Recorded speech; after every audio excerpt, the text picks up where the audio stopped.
Es un privilegio siempre poder compartir la palabra de Dios y es un privilegio y una bendición de Dios, pues que cada domingo juntos nos podamos acercar a este libro tan maravilloso que tanto amamos, que el Señor nos dejó para nuestra edificación. Pero en esta mañana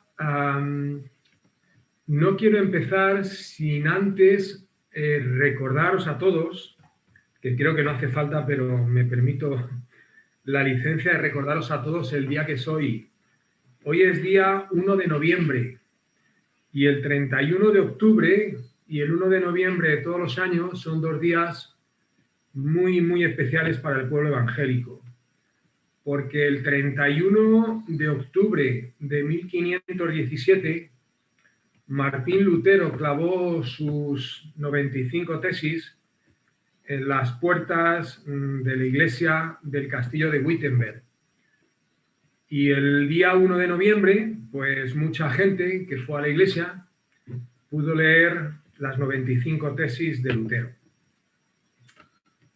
Aquello organizó un revuelo muy grande. Aquel revuelo dio comienzo al mayor movimiento reformador de la iglesia cristiana. De hecho, nosotros, hoy, 503 años después, somos fruto de aquel movimiento reformador, de aquella reforma del siglo XVI. Antes de Lutero, un grupo bastante numeroso de grandes hombres de Dios intentaron hacer lo que más tarde hizo Lutero, pero ellos, por desgracia, no lo consiguieron.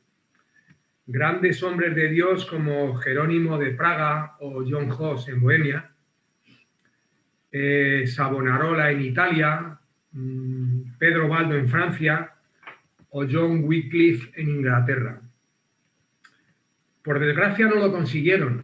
Algunos de aquellos grandes hombres fueron quemados vivos, otros perseguidos y encarcelados, y otros, como por ejemplo Wycliffe, que murió pues cuando la Inquisición le localizó, estaba enterrado.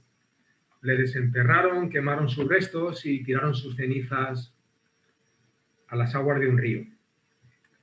Lo cierto es que nadie pudo parar aquel movimiento. Al igual que nadie puede parar la lluvia o la nieve cuando cae del cielo, la lluvia cae desde el cielo, empapa los campos y luego los campos dan fruto.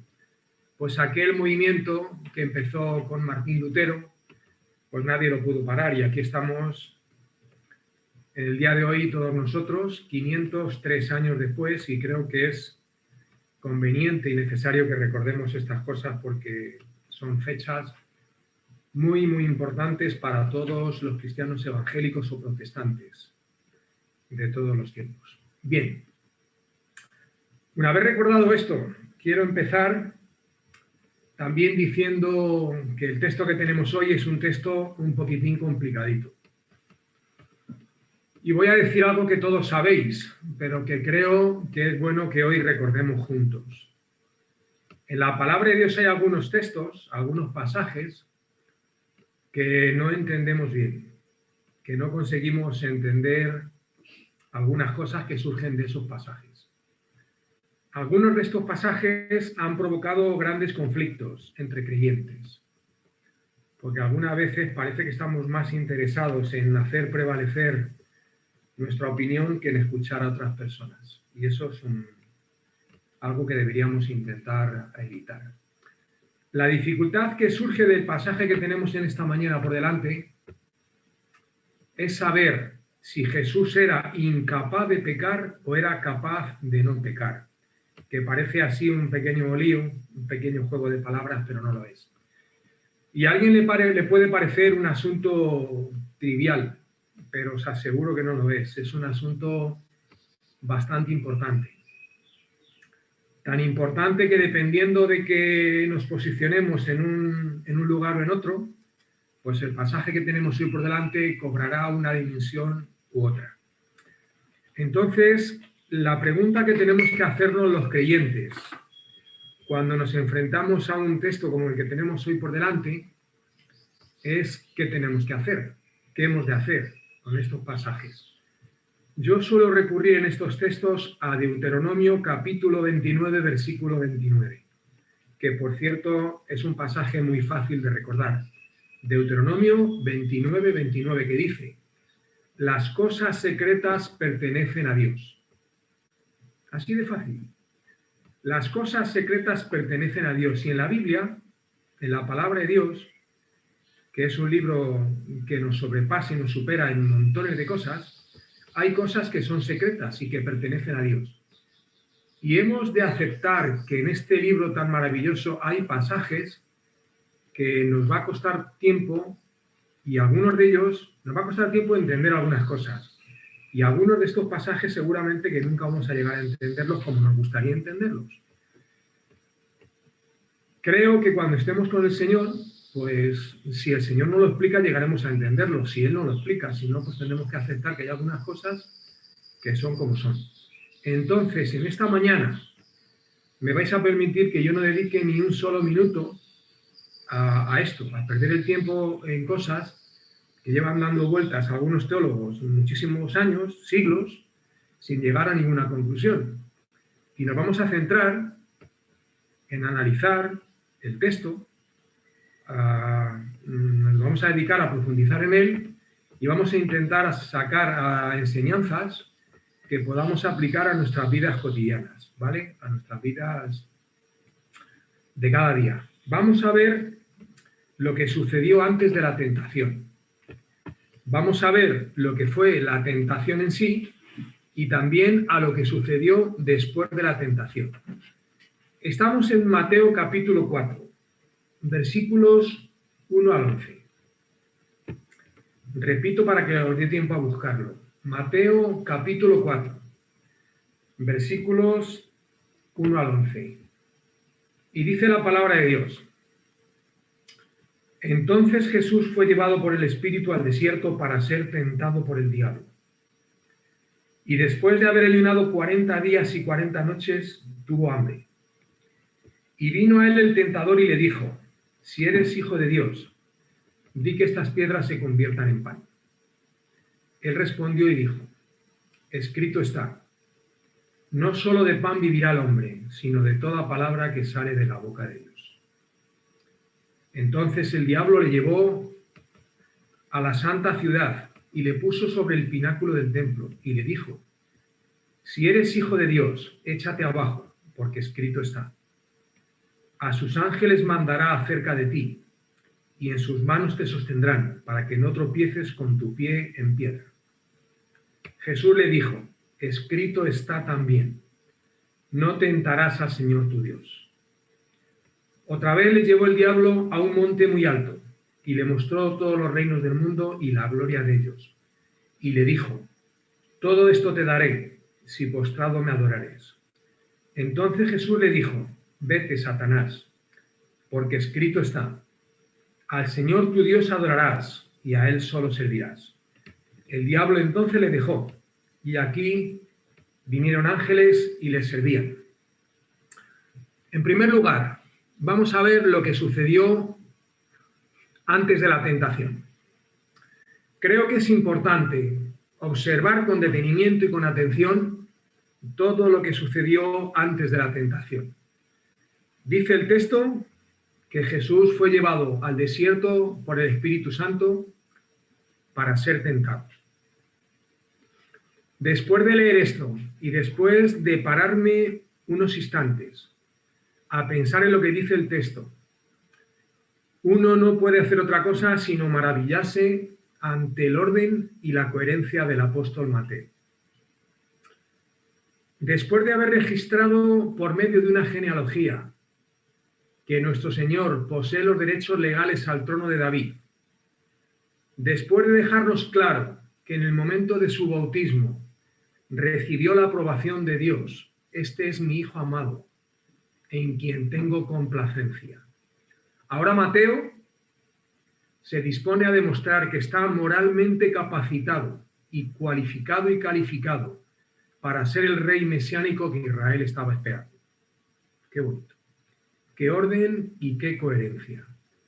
Algunos de nosotros, y especialmente yo, lo confieso, Estoy harto de ver el bajo moral de aquellos que rigen el destino de nuestro país. Estoy bastante harto, de verdad, ¿eh? Y el problema es que no sé a dónde mirar, porque mires en la dirección que mires, no ven nada más que miseria, podredumbre y corrupción, miseria moral. Pues Jesús era un hombre como nosotros, pero sin pecado. Y con todo y con eso, fue tristemente rechazado y despreciado, porque su virtud ofendió a algunos de los dirigentes de su tiempo, especialmente a los dirigentes religiosos. Cuando leemos esto de que Jesús fue llevado por el Espíritu al desierto para ser tentado, la primera vez que yo lo leí hace muchos años me quedé muy extrañado. Me pareció extraño que Jesús fuese llevado por el Espíritu Santo para ser tentado.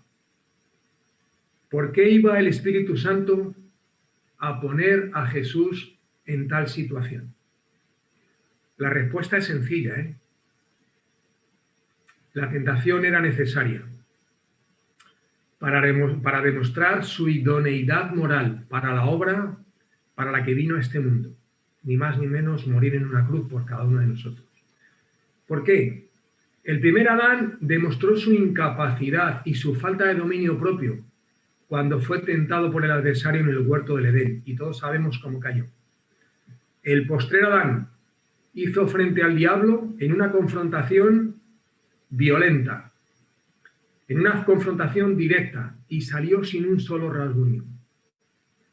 La tentación que Jesús soportó fueron esfuerzos del maligno para robarle a este mundo su redentor. Casi nada. Satanás había tenido éxito en llevar al primer Adán a pecar, por lo cual hizo falta un redentor, nuestro Señor Jesucristo. Este texto nos muestra que atacó al segundo Adán, es decir, a Jesucristo, en un intento otra vez de frustrar su obra de redención, algo que felizmente no consiguió. Ahora, hemos de reconocer con prudencia, con sensatez y con humildad que hay un profundo misterio relacionado con todo lo que tiene que ver con la tentación que tuvo que soportar el Señor.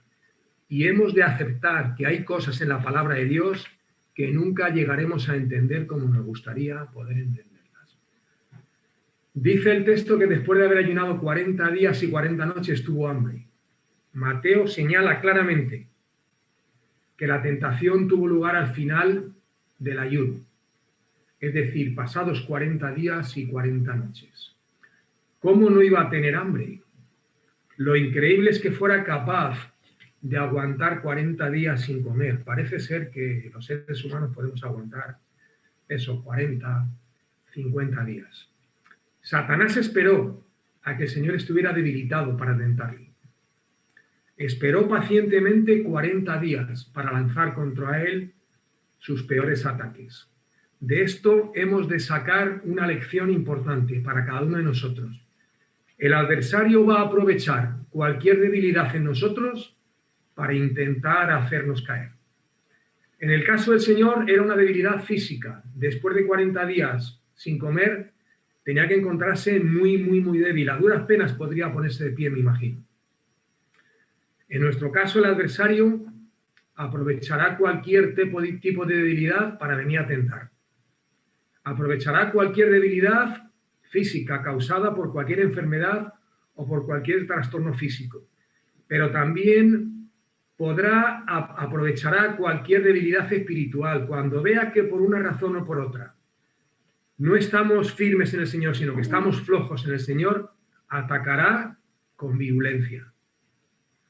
Ahora, no hay por qué temerle, sí hay que respetarle, en el sentido de que todos hemos de saber que puede hacernos mucho daño y causar mucha confusión y mucho dolor.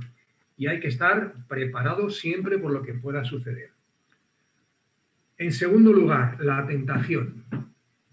El Hijo de Dios fue tentado por aquel a quien el apóstol Mateo llama el tentador.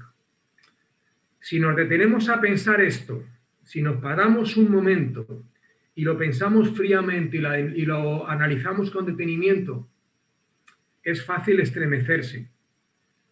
es fácil sentir algún tipo de escalofrío por la espalda. Porque es que, mirad, hace falta descaro y arrogancia para desafiar de esa manera al Hijo de Dios. Si eres Hijo de Dios, es decir, la divinidad desafiada. Si eres Hijo de Dios. El problema con estas palabras del adversario es que alguien puede pensar que estas palabras implicaban duda por parte de Satanás. Creer tal cosa sería un error, ¿eh? En realidad el diablo lo que estaba haciendo estaba aludiendo a las palabras del Padre a Jesús en el bautismo. Este es mi Hijo amado, en quien tengo complacencia. Porque si alguien sabe quién es Jesús, y si alguien sabía en aquel momento quién era Jesús, es el que pronunció esas feas palabras. En realidad esas palabras eran una declaración y una invitación a Jesús a usar su poder para saciar el hambre. A simple vista, y digo a simple vista, la propuesta del diablo no parece contener nada escandaloso, a simple vista. No parece grave ni disparatado. Si eres Hijo de Dios, haz que estas piedras se conviertan en pan y deja de pasar hambre. En realidad, esta tentación debe de servirnos, hermanos y hermanas, a cada uno de nosotros para conocer el nivel de sutileza y de retorcimiento que se gasta aquel a quien el apóstol Mateo llama el tentador. Es de un sutil y de un retorcido inimaginable. En realidad la tentación era muchísimo más grave de lo que a simple vista pueda parecernos. Saciar el apetito natural que sentía Jesús, empleando el poder divino, como proponía el diablo, habría sido un acto feísimo de desobediencia a Dios Padre. La prueba a la que el maligno sometió al Mesías consistía en un intento de hacer que Jesús actuara independientemente de Dios Padre. Algo que a simple vista a alguien le pueda parecer que no es grave. En realidad es un pecado, habría sido un pecado muy, muy, muy grave y muy, muy feo. Después de 40 días de ayuno, el Señor tuvo hambre. El tentador le invita a convertir las piedras en pan, como una demostración de que en realidad, efectivamente, era el Hijo de Dios. De modo que Satanás propone que Cristo use su prerrogativa divina independientemente del Padre, con el fin de satisfacer su necesidad de alimento, que debía ser mucha. Esa tentación traspasa las barreras del tiempo y hoy, 2000 años después, nos afecta también a cada uno de nosotros. En nuestro caso, la tentación es parecida a la que tuvo que soportar Jesús. Es vivir para gratificar nuestros deseos naturales. Escoger un camino de comodidad en lugar de buscar el reino de Dios y su justicia. Al Señor no le pudo engañar, se quedó con las ganas. Lo triste es que a algunos de nosotros nos engaña y hace de nosotros seres superficiales y materialistas. Pero me maravilla la respuesta del Señor. Sencillamente genial. Y sin perder la compostura y sin perder un ápice de la elegancia que le caracterizaba, el Señor respondió con un contundente: escrito está. Escrito está. Se escribió hace mucho tiempo y permanece escrito. El Señor apeló a la palabra de Dios para responder al tentador y lo hizo citando el libro, posiblemente el libro más espiritual de todo el Antiguo Testamento, el libro de Deuteronomio. En este caso concretamente citó Deuteronomio 8:3. No solo de pan vivirá el hombre, sino de toda palabra que sale de la boca de Dios. Algunas veces los creyentes estamos preocupadísimos por el pan de cada día y nos olvidamos que los creyentes no solo hemos de vivir de pan, sino de toda palabra que sale de la boca de Dios, porque más importante que el pan físico para el sustento del hombre es la dependencia de la voluntad de Dios. El pan nos puede faltar, pero la dependencia de la voluntad de Dios no ha de faltarlos nunca. Nunca. Dice el texto que entonces el diablo le llevó a la santa ciudad, versículo 5. Aquel para quien nada es santo y que procura conseguir sus deseos maliciosos y malévolos como sea, pretende hacer uso de las cosas más preciosas y santas para conseguir sus propósitos. Por eso en la palabra de Dios hay tantas advertencias contra sus artimañas, que son muchas y muy retorcidas. La segunda tentación tuvo lugar en Jerusalén, la santa ciudad. Concretamente en el alero del templo. La Biblia dice en el pináculo del templo, que es lo mismo. Era la parte de la muralla externa que rodeaba todo el templo. En ese lugar concreto, que era la parte más alta, abajo había un barranco bastante profundo. Y en ese barranco un montón de piedras. Una caída desde allí habría sido mortal. Y le hace la segunda tentación al Señor. Si eres el Hijo de Dios, lánzate desde aquí, porque escrito está. Prueba a ver si Dios cumple su palabra, porque escrito está en el Salmo 91, versículo 11. Pues a sus ángeles mandará acerca de ti que te guarden en todos tus caminos. En las manos te llevarán para que tu pie no tropiece en piedra. Satanás hizo algo que vemos hacer en nuestro tiempo con frecuencia. Quizás me atrevería a decir con demasiada frecuencia. Satanás hizo algo que es horroroso, pero que se ve con mucha frecuencia. Hacer un mal uso de la palabra de Dios, usar la palabra de Dios a nuestra conveniencia. Uno tras otro van apareciendo en este mundo falsos maestros que usan la palabra de Dios de manera incorrecta y que la usan para apoyar sus razonamientos. Acuden a la palabra de Dios buscando textos que puedan servirles para mantener sus argumentaciones, que en algunos casos son sencillamente heréticas. Y algunos argumentan de la misma manera que lo hizo Satanás. Escrito está. Escrito está. En la palabra de Dios hay muchas cosas escritas, pero algunas veces se les olvida que la palabra de Dios es una unidad y que no podemos coger un texto, manejarlo a nuestro antojo y luego decir lo que dijo el enemigo. Escrito está.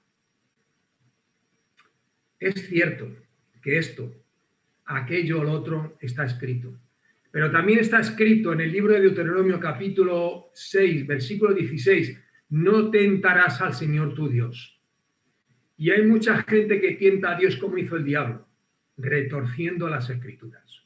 Y eso está muy, muy, muy mal y muy feo. No podemos cometer nunca la osadía de forzar la mano de Dios. Las promesas de las escrituras son válidas, pero solo son válidas en el tiempo del Señor. Es decir, cuando Él quiere, no cuando queremos nosotros. Y tenemos que ser honestos y tenemos que ser íntegros y tenemos que ser humildes cuando usamos la palabra de Dios y cuando acudimos a ella. Porque sería un error hacer lo que hizo Satanás, poner a las escrituras enfrente de las propias escrituras. Y eso, repito, que está muy, muy, muy mal. En la tercera tentación, dice Mateo que el diablo llevó a Jesús a un monte muy alto y le mostró todos los reinos del mundo. Desde aquel monte se veían todos los reinos del mundo y la gloria de ellos. Desde aquel lugar el Mesías tuvo una visión terrenal, muy terrenal, y le dijo, todo esto te daré si postrado me adorares. Y se me ocurre una pregunta al leer esto. ¿El diablo estaba en disposición de hacer tal oferta? ¿El diablo podía ofrecer todos los reinos de la tierra? Pues en cierto sentido sí, porque los reinos de este mundo sí que le pertenecen actualmente. La propia Biblia al enemigo, a Satanás, le llama el Dios de este siglo. 2 Corintios capítulo 4, versículo 4. Y la oferta era realmente tentadora, ¿eh? La gloria sin pasar por la cruz, saltándose el plan de salvación de Dios. Algo que el Señor rechazó otra vez, citando el mismo libro del Antiguo Testamento, Deuteronomio 6:13. Al Señor tu Dios adorarás y a Él solo servirás. Algo que algunas veces creo que se nos olvida, muchas veces. Al Señor tu Dios adorarás, solo a Él, y a Él solo servirás. El Señor respondió a 3 tentaciones de Satanás con 3 textos de la palabra de Dios. Porque la palabra de Dios es la mejor herramienta que tenemos contra los ataques del enemigo. Por eso, hemos de conocerla lo mejor que podamos. Hemos de memorizarla. En mi corazón he guardado tus dichos, dice un texto bíblico. Y cuando sea necesario hacer lo que hizo el Señor, verbalizarla. Escrito está. Es la mejor defensa que hay. Escrito está. Se escribió hace mucho tiempo, pero permanece escrito y es la mejor defensa que tenemos contra los ataques del enemigo. Por eso la propia Biblia nos exhorta a conocerla. Dice un texto del Antiguo Testamento que aprenden los niños en la escuela dominical. Nunca se apartará de tu boca este libro de la ley, sino que de día y noche meditarás en él. Y dice el Nuevo Testamento que la palabra de Cristo more en abundancia en vosotros. Pues hermanos, permitidme que os recuerde estos 2 textos, porque la palabra de Dios es la mejor herramienta que tenemos contra las tentaciones del adversario. Por eso nunca se apartará de tu boca este libro de la ley, sino que de noche y de día meditarás en él. Y que la palabra de Cristo more en abundancia, dice el texto de Colosenses, en abundancia. En último lugar, lo que sucedió después de la tentación o después de las 3 tentaciones. El diablo entonces le dejó, dice Mateo, y aquí que vinieron ángeles y le servían. El diablo venía a tentar siempre y cuando resistamos se marchará, pero no os confiéis porque puede volver en breve. En esta ocasión Mateo no nos da mucha información sobre lo que sucedió después de la tentación. Es un poco escueto y yo que soy un poquitín cotillo, me habría gustado un poquitín más de información. Dice el texto que donde estaba el Señor llegaron ángeles y comenzaron a servirle.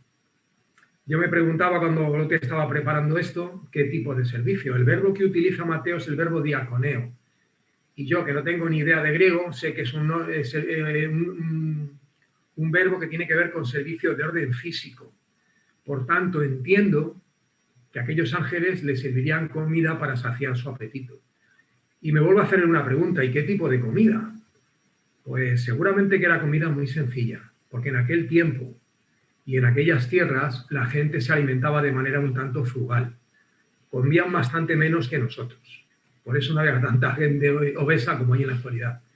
Entonces supongo que los ángeles le llevarían algo de pan, que era un alimento bastante habitual, y algunos frutos de la tierra, o frutas frescas o frutos secos, no lo sé.